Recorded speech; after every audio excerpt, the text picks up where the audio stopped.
হরফের ধরনগুলো অন্য হরফের সাথে মিলতে গিয়ে তার অবস্থাটা কেমন হয়ে যায় সেটা যখন মাথায় ঢুকে যাবে তখন হরফগুলো চেনাটা সহজ হয়ে যাবে। তো সহজ করণার্থে আমি একটা শব্দ বা দুইটা শব্দ দেখাই যে আইন তার আপন এই চিহ্নটা নিয়ে যখন শব্দের শুরুতে আসে।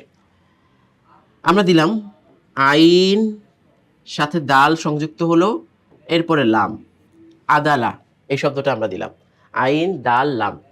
এরপরে আমরা এটাকে উল্টে দিই। উল্টে মানে কি, লামটাকে আগে দিব, দালটাকে পরে দিব।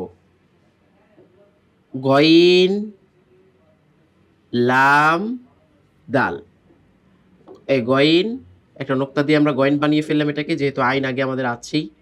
ঠিক আছে, তো গইন লাম দাল হয়ে গেল।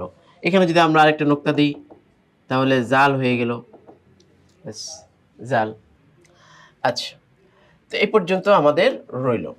এখানে আমরা শিখে গেলাম এই আইনের ব্যবহারগুলো, শব্দের শুরুতেও বলি, শব্দের মাঝখানে বলি, শেষে যদি আমি আরেকটা বলি, যে শেষের একটা শব্দ আমি দেখিয়ে দিই।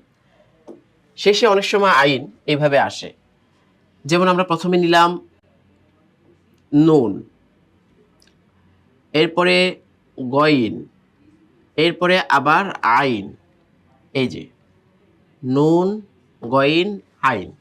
তো আমরা দেখতে পাচ্ছি শেষেও কিন্তু আইনটা এই আকৃতিতে আসতে পারে বা এই আকৃতিতেই আসবে।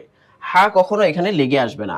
অনেক সময় কিন্তু হা একটা শব্দের শেষে আসতে পারে, যেমন আমরা এই পাশে লিখি নুন গইন হা। এখন হাটা কি হবে, সর্বদাই এইভাবে এই পাশে তার খোলা থাকবে, কখনোই এইভাবে আইনের মতো বা গয়নের মতো এদিক দিয়ে এসে এইভাবে ঘুরে লাগবে না। তো এটা দ্বারা স্পষ্ট বোঝা যাবে যে এটা কি হা নাকি আইন। অনেক সময় এমনটা হতে পারে।